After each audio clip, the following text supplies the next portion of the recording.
When is the moment that someone decides to change their life?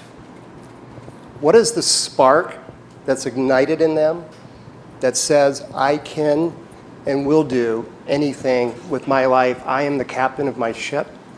I will control my own destiny. For 25 years, Twin Cities Rise has been asking that question of the low-income people who've never had a job, or maybe don't even know one who's ever had a job.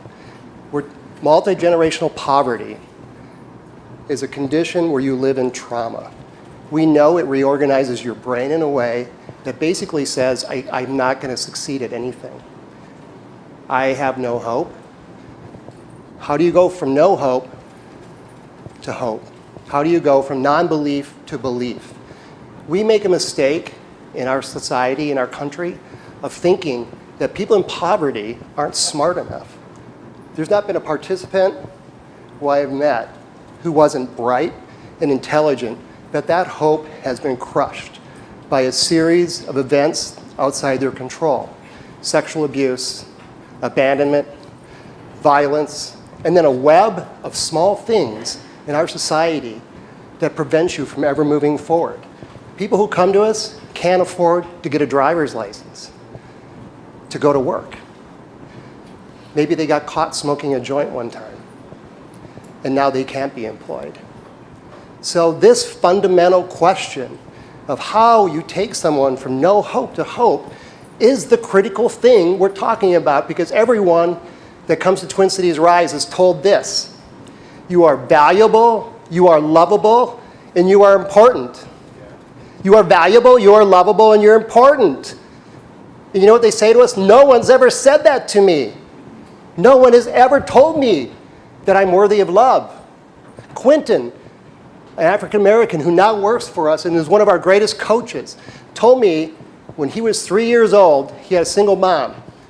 A stepdad came into their home, and you know what the stepdad said to Quentin every day? You're worthless. You will never be anything.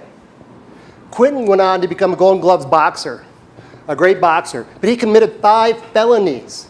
And I asked him, Quentin, what happened? He said, that story that I just conveyed to you filled me with rage and hopelessness. Quentin now is this magnificent coach. So what is Twin Cities Rise? We are a learning center, a school for people in poverty that's free. And all we ask them to do is commit to themselves. And in the spiritual sense, we are a witness. Everybody understand what I'm saying? We are a witness to their transformation. We are not a social service agency. But that movement from non-belief to belief is what is at the core of what we do at Twin Cities Rise. Tom really did a great job describing what we do and why we do it, but I wanted to share with you how we do it. Because we're not the ones that are transforming them. They're doing it themselves. We start with training that's really focused on a meaningful career. We've put the employer into this mix because they're very valuable at the end of this journey. It's through meaningful work. We value that in this country, and we need to make sure that everybody who's been pushed to the sidelines, like Tom described, the ones that don't have hope, that have only faced adversity, that they have an on-ramp to learn the skills. And it's not just the hard skills that are going to matter here. It's all the soft skills, which we call the 21st century skills. We train to that. That's embedded in our curriculum. It's an 8-week program, and it's working through both of those training modules. Not just the skills for the job, but also the skills that human resources need in every successful employee within their organization. The second component that we're adding is wraparound services. In Quentin's case, he didn't have anyone championing him along. He had someone pushing him back to the sidelines. That's not okay. Our coaches must be there for them because life is hard. Just because they go through an 8-week training program doesn't mean that they're going to transform and build habits that will hold. We have to have a coach with them to help direct them through the changes of life. That's why our coaches stay with them for 2 solid years. They're helping them build habits, not just fixing the foundational stuff that happens when they first come to Twin Cities Rise, but the personal stuff, the family stuff, learning to transition off of assistance into dependence. They have to be with them for career support. What happens when they need a promotion? What's a performance review look like? How do I know who a beneficiary is?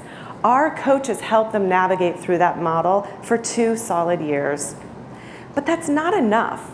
Those 2 elements weren't going to help us get to the goals and results that we need to achieve in society.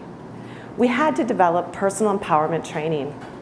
It's cognitive restructuring, and it goes right back to what Tom mentioned. I am lovable, I'm valuable, and I am important. It's in that moment that people get reintroduced to themselves.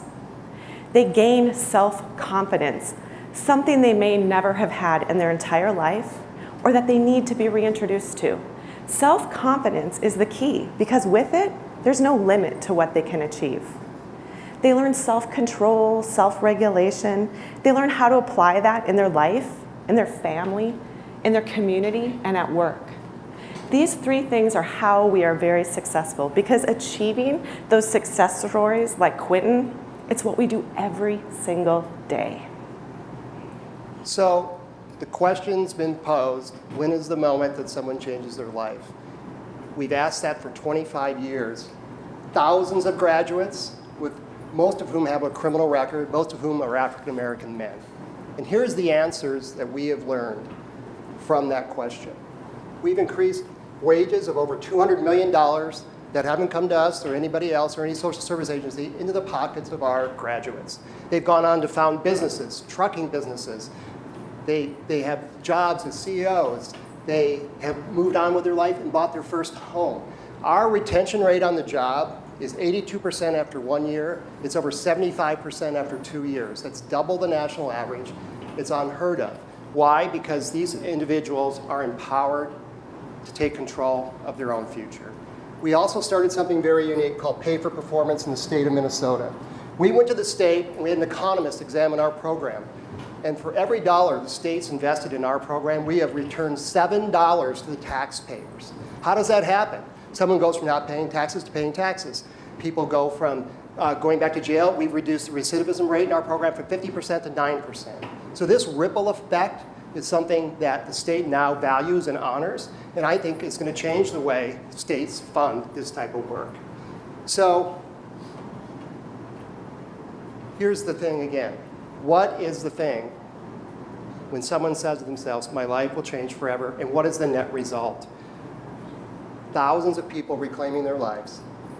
Thousands of people who get their families back and support them, and we create a bit more beautiful, better community. I would say this to you in the United States today. We do not lack money.